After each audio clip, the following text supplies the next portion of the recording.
আজকে কিন্তু অন্য কোনো ভিডিও নিয়ে নেই। সত্যি আজকে একবারে গ্রামীণ পরিবেশের একটা ভিডিও, কারণ হচ্ছে যে এই জায়গায় কলা পাতা আর সত্যি কথা কি, আমার এই মিনি কিচেনে যে আমি কলা পাতাটা দিছি না, এটার কারণে আমার মিনি কিচেনটা এত সুন্দর লাগতেছিল, মানে আমি বললে বুঝাইতে পারতাম না। আমার কাছে এত ভালো লাগছে যে আমার মনে হইতেছিল যে আর একটা কলা পাতার মধ্যে যদি আমি সবকিছু সাজাইতাম তাহলে আরো সুন্দর লাগতো।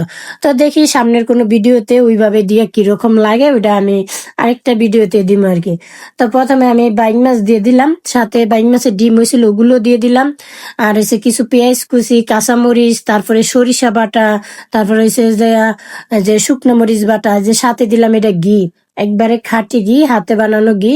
তো ঘি দিয়ে তারপরে বাইং মাছ গুলা মাখামো, লাস্টে মাখানোর শেষে দিব যাইছে ধনিয়া পাতা, আর এটা হচ্ছে আদা রসুন বাটা, সাথে হচ্ছে যে পেঁয়াজ বাটা।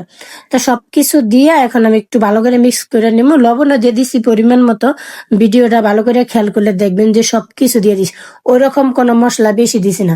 পাতুরি বানাইলে মশলা বেশি দিলে মশলার একটা মানে যেটা এটা বাপের মধ্যে সিদ্ধ হয় আর কি, ওরা পানি দিয়ে সিদ্ধ করতে আসি না, আর ওই যে তেলের মধ্যে বাঁচতাছি না, যেহেতু বাপের মধ্যে সিদ্ধ, এই জন্য একটু মশলাটা কম দেওয়া লাগে।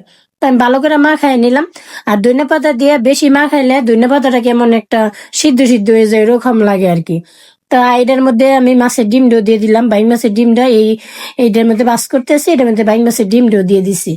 তবে এই যে পাতুরি বানানোর জন্য কুমড়া পাতাও দেওয়া যায়, চাল কুমড়া পাতাও দেওয়া যায়। আমার কাছে লাউ পাতা দিয়েও ভালো লাগে, কারণ লাউ পাতাটা খাইতে না অন্যরকম একটা টেস্ট লাগে।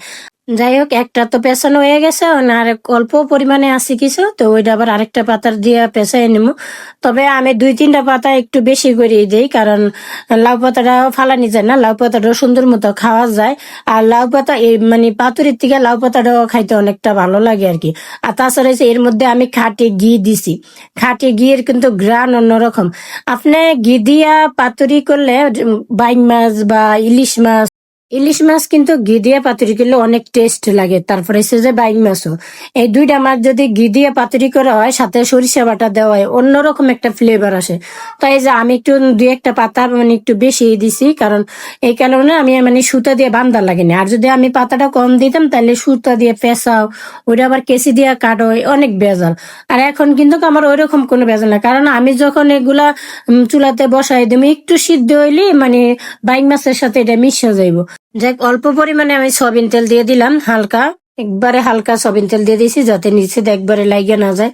তা এখন এসে আগুন ধরানোর পালা। তো আগুনটা ধরাই এই যে আমি ঢাকনা দিয়ে ডাইকা দিলাম, কারণ পাতুরি কিন্তু ডাইকা না দিলে ওইরকম ভাবে সিদ্ধ হইব না। আর দেখুন বাইং মাছের থেকে কতটুকু পানি বাইরে ছিল, তা আমি একটু জাল দিতেই 2-4 মিনিট জাল দিতেই পানি শুকায় গেছে।